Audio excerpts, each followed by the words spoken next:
નમસ્કાર મિત્રો, આજે આપણે વાત કરશું યુએસમાં શ્રી શક્તિ મંદિરના પંડિત અને અમેરિકન યુવાન સાથે બનેલી ઘટના પર। સાંજના 7 વાગ્યા હતા। અમેરિકાના એક શાંત શહેરના છેવાડે આવેલું શ્રી શક્તિ મંદિર ધીમે ધીમે દીવડાઓના પ્રકાશથી ઝળહળી રહ્યું હતું। મંદિરના ગર્ભગૃહમાંથી ઘંટનો મધુર અવાજ બહાર આવી રહ્યો હતો અને મંદિરના પ્રાંગણમાં થોડા ભક્તો શાંતિથી બેઠા હતા। એ સમયે મંદિરના મુખ્ય દરવાજાની બહાર એક કાળી કાર આવીને અચાનક અટકી। કારનો દરવાજો ખુલ્યો અને લગભગ 30 વર્ષનો અમેરિકન યુવાન બહાર આવ્યો। તેનું નામ એડમ હતું। ઊંચો કદ, આંખોમાં અહંકાર અને ચહેરા પર એવી બેદરકારી જાણે દુનિયામાં કોઈ તેને રોકી શકે તેમ જ ન હોય। તેણે કાર લોક કરી અને મંદિર તરફ પગલાં ભર્યા। દરવાજા પાસે બેઠેલા વૃદ્ધ સેવક રઘુભાઈએ તેને જોયો અને તરત જ ઓળખી લીધો, કારણ કે આ એ જ યુવાન હતો જે થોડા દિવસ પહેલા મંદિરમાં આવ્યો હતો અને અહીંની પરંપરા, પૂજા અને પંડિતજીની મજાક ઉડાવીને ગયો હતો। તે દિવસે પણ તેણે ઊંચા અવાજે કહ્યું હતું કે આ બધું નાટક છે। આ ઘંટ શા માટે વગાડો છો? આટલા બધા દીવા શા માટે કરો છો? અને લોકો આ પથ્થરની મૂર્તિ આગળ માથું શા માટે નમાવે છે? પંડિતજી શાંત રહ્યા હતા, કારણ કે તેમને ખબર હતી કે અજ્ઞાન સામે ગુસ્સો કરવો સહેલો છે, પરંતુ સમજાવવું મુશ્કેલ છે। તેમણે માત્ર એટલું કહ્યું હતું કે દીકરા, તને સમજ ન પડે તો કોઈ વાંધો નથી, પરંતુ બીજાની શ્રદ્ધાનું અપમાન ન કરજે। એડમે હસીને કહ્યું હતું કે તમારા લોકો અહીં અમેરિકા આવીને પણ આ બધું જ કરો છો? ત્યારબાદ તે ચાલ્યો ગયો હતો, પરંતુ પંડિત નારાયણદાસના મનમાં એ વાત અટકી ગઈ હતી। નારાયણદાસ છેલ્લા 22 વર્ષથી અમેરિકામાં રહેતા હતા અને આ મંદિર સાથે તેમનું જીવન એટલું જોડાઈ ગયું હતું કે મંદિર માત્ર તેમની નોકરીનું સ્થળ નહોતું, તેમના માટે એક ઘર હતું, પ્રાર્થનાનું સ્થાન હતું અને હજારો માઇલ દૂર વતનની માટી સાથે જોડાયેલું એક જીવંત બંધન હતું। તેઓ મૂળ ગુજરાતના એક નાના ગામના હતા। બાળપણથી જ સંસ્કાર અને શાસ્ત્રોમાં ઉછરેલા હતા અને યુવાનીમાં અમેરિકામાં આવ્યા પછી જીવનની ઘણી મુશ્કેલીઓમાંથી તેઓ પસાર થયા હતા। શરૂઆતમાં તેમને અંગ્રેજી ભાષા આવડતી નહોતી, નોકરી માટે દરવાજે દરવાજે તેને જવું પડ્યું હતું, પરંતુ ધીમે ધીમે તેમણે પોતાની મહેનતથી જીવન ઊભું કર્યું અને પછી મંદિરની સેવા સાથે તે જોડાઈ ગયા। આજુબાજુના અમેરિકન પરિવારો તેમને વર્ષોથી ઓળખતા હતા। કોઈના ઘરે બાળક જન્મે ત્યારે તેઓ શુભેચ્છા આપવા જતા, કોઈ વૃદ્ધ બીમાર પડે ત્યારે મંદિર તરફથી પ્રાર્થના કરતા, કોઈ અમેરિકન પરિવાર મંદિર જોવા આવે ત્યારે તેમને પ્રેમથી તેની પરંપરા સમજાવતા। તેથી નારાયણદાસને ક્યારેય લાગ્યું નહોતું કે કોઈ વ્યક્તિ તેમના મંદિરને લઈને આવી રીતે અહંકાર બતાવશે, પરંતુ એડમ ફરી મંદિરના દરવાજા સુધી આવી પહોંચ્યો હતો। તેણે અંદર પ્રવેશ કરતા પહેલા એક ક્ષણ માટે ઉપર જોયું, જ્યાંથી મંદિરની દિવાલ પર સંસ્કૃતમાં લખેલું હતું કે શ્રદ્ધા માણસને નમ્ર બનાવે છે। એડમ હસ્યો અને અંદર પ્રવેશ્યો। રઘુભાઈએ તેને રોક્યો નહીં, કારણ કે મંદિરના દરવાજા કોઈની જાતિ, ધર્મ કે દેશ જોઈને બંધ થતા નહોતા, પરંતુ રઘુભાઈની આંખોમાં ચિંતા તો હતી। એડમ ધીમે ધીમે આગળ વધ્યો અને સીધો ગર્ભગૃહની સામે જઈને ઊભો રહ્યો। ત્યાં પંડિત નારાયણદાસ પૂજા કરી રહ્યા હતા। ઘંટનો અવાજ બંધ થયો અને થોડા પળો માટે આખા મંદિરમાં એવી શાંતિ છવાઈ ગઈ કે જાણે દરેક માણસ એડમના પગલાં સાંભળી રહ્યો હોય। એડમે હાથ ખિસ્સામાં નાખ્યા અને મૂર્તિ સામે જોઈને કહ્યું કે ફરી શરૂ કરી દીધું આ બધું? નારાયણદાસે હાથ ઉઠાવીને તેને જોયો। અવાજમાં શાંતિ હતી। તેમણે કહ્યું કે મંદિર છે દીકરા, અહીં પ્રાર્થના થાય છે। એડમે તરત જવાબ આપ્યો, મને ખબર છે મંદિર છે, પણ મને સમજાતું નથી કે તમે લોકો અહીં આવીને આટલી બધી વિધિ શા માટે કરો છો? નારાયણદાસે કહ્યું કે સમજવું જરૂરી નથી, સન્માન કરવું જરૂરી છે। એડમ હસ્યો અને બોલ્યો, હું તો બસ જોવા આવ્યો છું કે અહીં શું થાય છે। પંડિતજીએ કહ્યું, જો જોવા આવ્યો હોય તો બેસી જા, કોઈ તને રોકશે નહીં, પરંતુ જો કોઈની શ્રદ્ધાની મજાક કરવા આવ્યો હોય તો આ જગ્યા તેના માટે નથી. એડમનો ચહેરો બદલાઈ ગયો. તેણે આગળ વધીને મંદિરના થાંભલા તરફ હાથ માર્યો અને કહ્યું, તમે મને કહો છો કે ક્યાં ઊભો રહેવું અને ક્યાં નહીં? આ અમેરિકા છે. અહીં દરેકને સ્વતંત્રતા છે. નારાયણદાસે ધીમેથી કહ્યું, હા, આ અમેરિકા છે અને આ જ દેશ છે. મને પણ વર્ષો પહેલાં જગ્યા આપી હતી. અહીં મને કામ કરવાની તક મળી. અહીં મેં જીવન બનાવ્યું. અહીંના લોકોએ મને સ્વીકાર્યું અને એટલા માટે જ હું આ દેશનું પણ એટલું જ સન્માન કરું છું જેટલું મારા વતનનું હું કરું છું. પરંતુ સ્વતંત્રતાનો અર્થ બીજાની શ્રદ્ધા પર પગ મૂકવાનો નથી. એડમ થોડો નજીક આવ્યો અને કહ્યું, તમે મને ઉપદેશ આપશો? નારાયણદાસે કોઈ જવાબ આપ્યો નહીં. તેમણે ફરીથી પૂજાની થાળી હાથમાં લીધી, પરંતુ એડમ અટક્યો નહીં. તેણે મંદિરના એક દીવા તરફ આંગળી કરી અને કહ્યું, આ બધું બંધ કરો, કોઈ જરૂર નથી. રઘુભાઈ આગળ વધ્યા અને કહ્યું, ભાઈ, શાંતિ રાખો. પરંતુ એડમે તેમને પણ તીખી નજરે જોયા. એ ક્ષણે નારાયણદાસના ચહેરા પર વર્ષોની શાંતિ પાછળ છુપાયેલું કંઈક બદલાતું દેખાયું. તેમણે થાળી નીચે મૂકી અને સીધા એડમની આંખોમાં જોયું. આખા મંદિરની અંદર બેઠેલા લોકોના શ્વાસ જાણે અટકી ગયા. પંડિતજીનો અવાજ હવે ખૂબ ધીમો હતો, પરંતુ દરેક શબ્દ સ્પષ્ટ સંભળાતો હતો. તેમણે કહ્યું કે પાછો જા. એડમે વિચાર્યું કે પંડિતજી તેને ડરાવી રહ્યા છે. તે હસ્યો અને એક પગલું આગળ વધ્યો. નારાયણદાસે હાથથી મંદિરના મુખ્ય દરવાજા તરફ સંકેત કર્યો અને કહ્યું, મેં તને પહેલી વાર પણ સમજાવ્યું હતું કે આજે પણ સમજાવી રહ્યો છું. અહીં આવવાનો તને અધિકાર છે. પ્રાર્થના કરવાનો તને અધિકાર છે.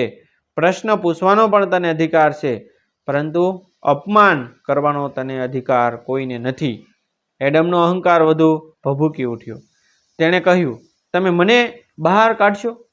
નારાયણદાસે કહ્યું કે હું તને બહાર કાઢતો નથી. હું માત્ર તને યાદ અપાવું છું કે આ જગ્યા શ્રદ્ધાની છે, તારી કે મારી નહીં, દરેકની છે. એડમે દરવાજા તરફ નજર કરી અને પછી ફરી પંડિતજી તરફ જોયું. તેમણે કહ્યું, હું જ્યાં ઈચ્છું ત્યાં ઊભો રહીશ. ત્યારે નારાયણદાસે પ્રથમ વખત પોતાનો અવાજ ઊંચો કર્યો.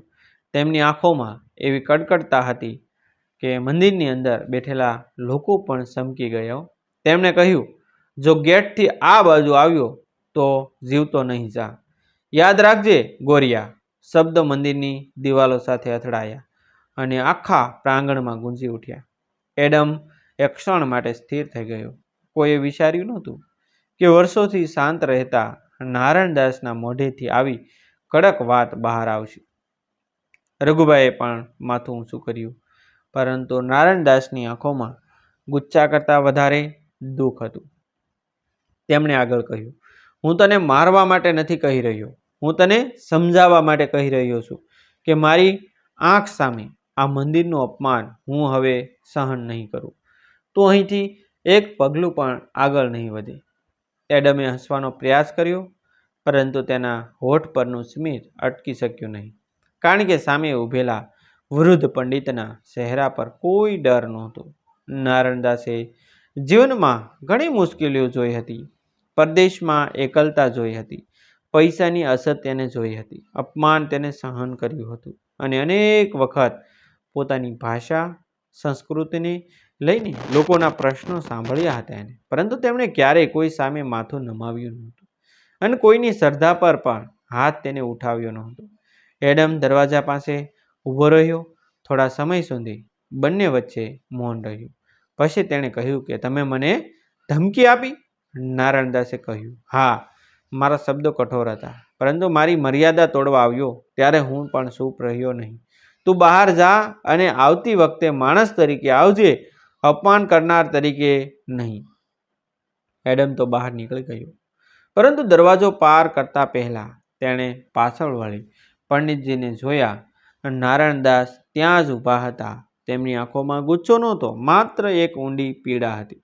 એડમ કાર સુધી ગયો, કારમાં બેઠો અને દરવાજો બંધ કરી દીધો એને. પરંતુ કાર ચાલુ કરતા પહેલા તેણે લાંબા સમય સુધી સ્ટેરિંગ પર હાથ રાખીને આંખો બંધ કરી. તેને પહેલીવાર સમજાયું કે થોડા દિવસ પહેલા તેણે જેને માત્ર એક વૃદ્ધ પંડિત માનીને મજાક કરી હતી. તે માણસ માટે આ મંદિર માત્ર ઈંટો અને પથ્થરનું મકાન નહોતું. આ મંદિર તેની ઓળખ હતું, તેની યાદો હતી, તેના ગુરુની વાણી હતી અને પરદેશમાં પોતાનું અસ્તિત્વ જાળવી રાખવાનું એકમાત્ર સ્થાન હતું. બીજી તરફ મંદિરની અંદર નારાયણદાસ ધીમે ધીમે ગર્ભગૃહ તરફ પાછા ફર્યા. તેમણે દીવો હાથમાં લીધો અને થોડા સમય સુધી જ્યોતને જોતા રહ્યા. રઘુભાઈએ નજીક આવીને કહ્યું કે પંડિતજી, આજે તમે બહુ ગુસ્સે થઈ ગયા. નારાયણદાસે આંખો નીચે કરી અને કહ્યું કે રઘુ, મને મારા ગુસ્સા પર ગર્વ નથી. મને માત્ર એટલું દુઃખ છે કે કોઈ માણસ બીજા માણસની શ્રદ્ધાને સમજ્યા વગર તેને હાસ્ય માને છે. રઘુભાઈએ પૂછ્યું, તો તમે આટલા વર્ષો સુધી શું કરવા આવ્યા છો? નારાયણદાસ હળવેથી હસ્યા અને કહ્યું કે સમજાવતો આવ્યો છું, કારણ કે મંદિરની સૌથી મોટી શક્તિ દિવાલોમાં નથી, દરવાજા ખુલ્લા રાખવામાં છે. પરંતુ ખુલ્લો દરવાજો એટલે કોઈને અંદર આવીને અપમાન કરવાની છૂટ નહીં.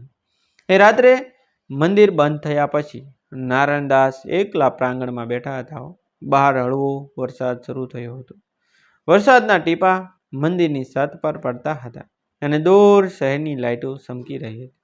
તેમણે પોતાના જૂના લાકડાના બોક્સમાંથી એક પીળું પડેલું પત્ર બહાર કાઢ્યું. એ પત્ર તેમના પિતાએ વર્ષો પહેલાં ગુજરાતમાંથી મોકલ્યું હતું. તેમાં માત્ર એક વાક્ય લખેલું હતું કે જ્યાં રહેજે ત્યાં લોકોનું માન રાખજે અને જ્યાં તારી શ્રદ્ધા હોય ત્યાં તેનું પણ માન રાખજે. નારાયણદાસે પત્ર આંખો પાસે લગાવ્યો અને ધીમેથી બોલ્યા કે બાપુ, આજે તમારું વાક્ય યાદ આવ્યું. બીજા દિવસે સવારે મંદિર ખુલ્યું ત્યારે દરવાજા પાસે એક વ્યક્તિ ઊભો હતો. રઘુભાઈ દૂરથી જોયું તો એડમ હતો, પરંતુ આ વખતે તેના હાથ ખાલી હતા. ચહેરા પર ગઈકાલનો અહંકાર નહોતો અને પગલામાં અજાણી હસકસાટ હતી. તે દરવાજા સુધી આવ્યો પરંતુ અંદર પ્રવેશ્યો નહીં. નારાયણદાસ બહાર આવ્યા. બંનેની નજર મળી. થોડા પળો સુધી કોઈ બોલ્યું નહીં. પછી એડમે ધીમેથી કહ્યું કે હું અંદર આવી શકું? ત્યારે નારાયણદાસે કહ્યું કે મંદિરના દરવાજા તારા માટે પણ ખુલ્લા છે. એડમે એક પગલું અંદર મૂક્યું, પછી બીજું પગલું. તેણે ગર્ભગૃહ તરફ જોયું અને તે ધીમેથી કહ્યું કે ગઈકાલે મેં જે કહ્યું અને જે કર્યું તેના માટે હું માફી માંગવા આવ્યો છું. નારાયણદાસે કંઈ કહ્યું નહીં.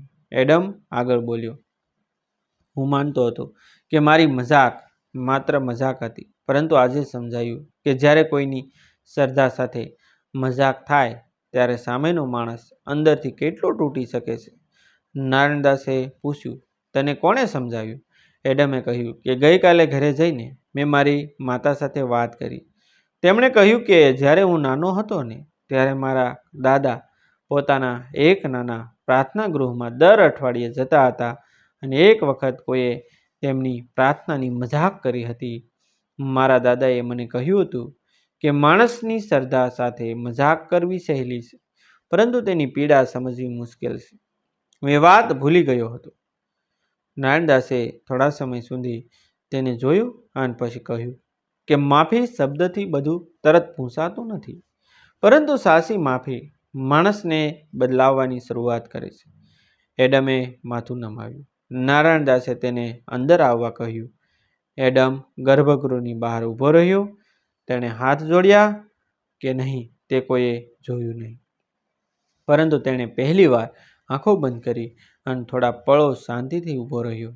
નારાયણદાસે કોઈ મંત્ર સમજાવ્યો નહીં, કોઈ ઉપદેશ આપ્યો નહીં, માત્ર દીવો પ્રગટાવ્યો અને કહ્યું કે દરેક ધર્મમાં પ્રાર્થનાનો રસ્તો અલગ હોઈ શકે છે, પરંતુ માનવતા સુધી પહોંચવાનો રસ્તો એક જ છે. એડમની આંખોમાં ભીનાશ આવી ગઈ. તેણે પૂછ્યું કે પંડિતજી, તમે ગઈકાલે મને એટલા ગુસ્સાથી કેમ કહ્યું હતું કે ગેટની આ બાજુ આવ્યો તો જીવતો નહીં જા? નારાયણદાસ થોડું સ્મિત કરીને બોલ્યા, કારણ કે એ ક્ષણે મારા શબ્દો મારા ગુસ્સાથી બહાર આવ્યા હતા. પરંતુ આજે હું તને એક વાત કહું છું કે કોઈ માણસને મારી નાખવો બહાદુરી નથી. કોઈના મનમાં સન્માન જાગવવું એ સાચી જીત છે. એડમે માથું ઝુકાવી દીધું. નારાયણદાસે તેના ખંભા ઉપર હાથ મૂક્યો અને કહ્યું, કે ગઈકાલનો એડમ અહીં જ છોડીને જા. આજથી તું જ્યારે પણ અહીં આવજે ત્યારે કોઈની શ્રદ્ધા પર હસતો નહીં, કોઈને નાનો સમજતો નહીં. અને જો કોઈ તને પોતાની રીતથી પ્રાર્થના કરતો દેખાય તો તેને સમજાવવાની કોશિશ કરજે. કદાચ તને તેની પ્રાર્થના સમજાશે નહીં, પરંતુ તેની લાગણી સમજાશે. એડમે ધીમેથી કહ્યું, હું પ્રયત્ન કરીશ. ત્યારબાદ તે મંદિરની બહાર નીકળ્યો, પરંતુ આ વખતે તેની સાલમાં કોઈ અહંકાર નહોતો. બહાર ઊભેલા રઘુભાઈએ તેને જોયો અને સ્મિત કર્યું. એડમે પણ પહેલીવાર તેમને નમ્રતાથી માથું ઝુકાવી અભિવાદન કર્યું. મંદિરના ગર્ભગૃહમાં ઘંટ ફરી વાગ્યો.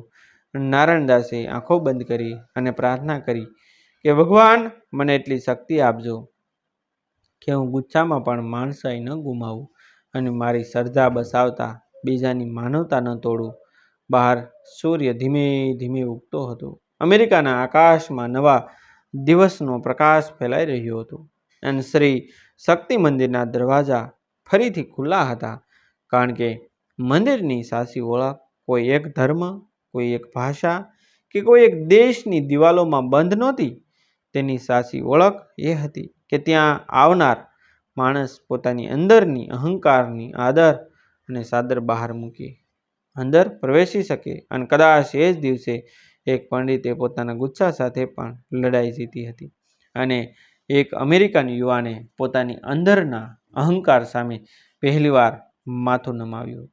મંદિરની ઘંટડીનો અવાજ દૂર સુધી ફેલાતો રહ્યો અને નારાયણદાસના હોઠ પર માત્ર એક જ શબ્દ આવ્યો હતો, શાંતિ. કારણ કે ક્યારેક એ કડક શબ્દ માણસને ડરાવી શકે છે, પરંતુ એક સાચી સમજણ આખું જીવન બદલી શકે છે. ડિસ્ક્લેમર: આ વાર્તા સંપૂર્ણપણે કાલ્પનિક અને મનોરંજનના હેતુથી રચવામાં આવી છે. તેમાં દર્શાવેલા પાત્રો, સ્થળો, સ્વાદો અને ઘટનાઓનો કોઈ વાસ્તવિક વ્યક્તિ, મંદિર કે સંસ્થા સાથે સીધો સંબંધ નથી. કોઈ પણ ધર્મ, સમુદાય કે વ્યક્તિની લાગણીને ઠેસ પહોંચાડવાનો પણ અમારો હેતુ નથી. મિત્રો, આવા જ વિડીયો જોવા માટે અમારી ચેનલ સાથે બન્યા રહીશું. અમારી ચેનલને સબસ્ક્રાઈબ કરી દેજો. થેન્ક યુ મિત્રો. મળશું આપણે એક નવા વિડીયો સાથે, એક નવી સ્ટોરી સાથે. આભાર.